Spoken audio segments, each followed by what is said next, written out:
Hello taste buddies, this is Vince of Sautéandsweetcorner and welcome back to our channel. Today ay gagawa tayo ng German snack na paboritong merienda ng mga bata dito. At madaling lutuin ng mga mommies. Ang tawag nila dito is Quarkbällchen. Quark is curd cheese and bällchen is a small balls. Parang mini donut balls lang ito sa atin. So, samahan nyo na lang ako para mas maintindihan nyo kung ano yung pinagsasabi ko rito. So, let's go guys! So taste buddies, simulan na natin gumawa ng Quarkbällchen or yung ating mini donut balls. Napakadaling gawin lang ito at siguradong mag-i-enjoy ang inyong mga kids. So meron ako dito, ito yung sinasabi kong quark or yung curd cheese.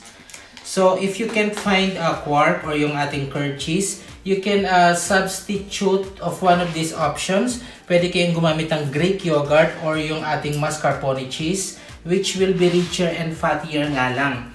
So, pwede yun mga substitute ng quark or yung curd cheese if wala kayong makita nito. So, start na tayo. Umpisahan muna natin itong ating curd cheese.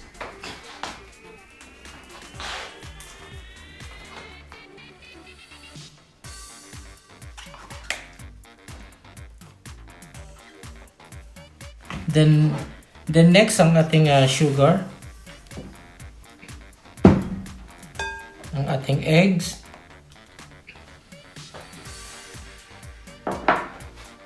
At ang ating vanilla sugar. Kung wala kayong vanilla sugar guys, pwede kayong gumamit ng vanilla extract.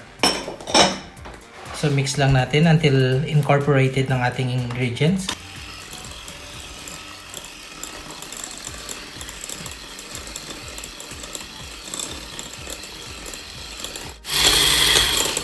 So okay ng ating mixture. Then sunod ng ating flour, baking powder, and salt. So again guys, yung ating complete measurement ng ating recipe ay makikita ninyo sa ating description box. So ngayon gagamit ako ng hook attachment.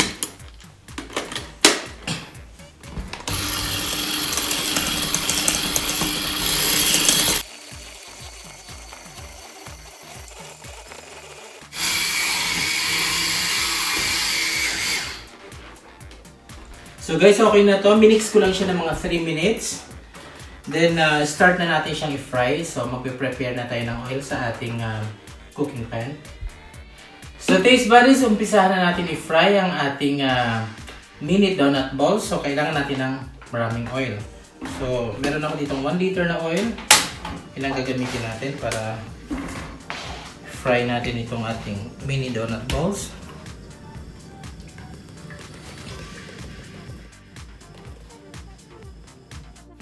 So guys, start na natin i-fry ang ating mini donut ball. So i-check natin yung ating oil kung okay na siya. Dapat yung ating oil is medyo nagbabubbles. Yan, ibig sabihin, yan, pakita mo sa kanila na okay na yung ating oil para ma-fry na natin ang ating mini donut balls. So let's start. So ganito lang yan guys. Meron akong 2 kutsara dito. So, i-form nyo lang ng pabilog.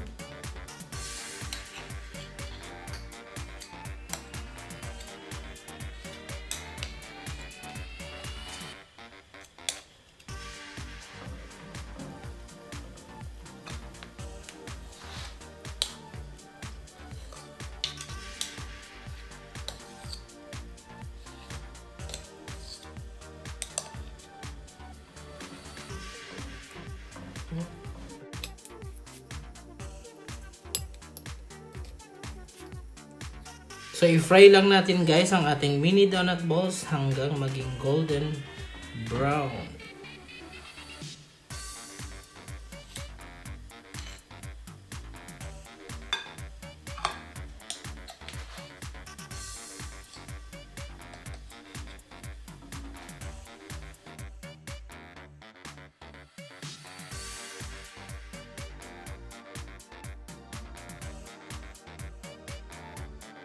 Guys, mapapansin nyo, napansin ko rin actually, kusa siyang bumabaliktad pag yung kabilang side is okay na.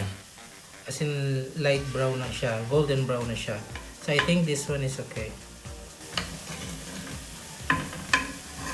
Look, ang ganda, di ba?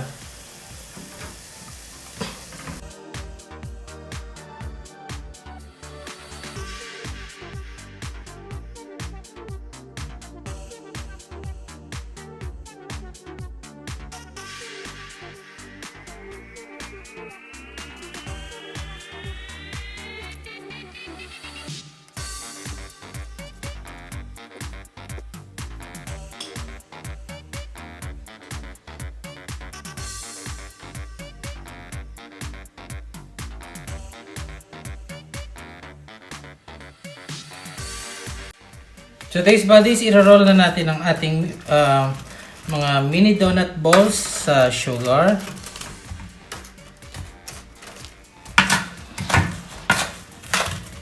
So ganito lang guys kasimple ito.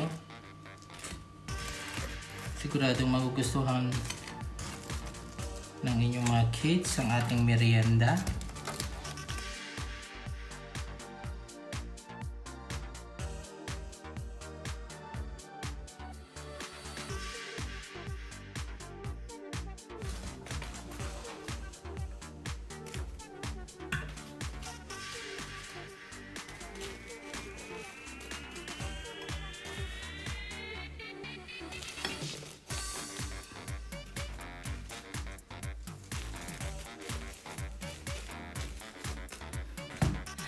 So taste buddies, that's it for today.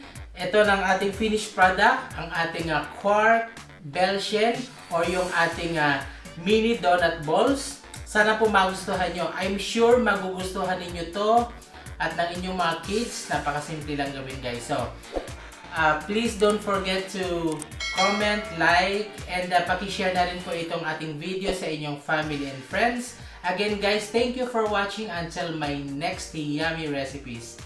Bye! Busog na ako sa kakatake. Game. Game? Sana malunok ko pa to. Pang 10 ko na to eh. Kagat lang. Kagat lang. Happy? Busog na ako. Bye!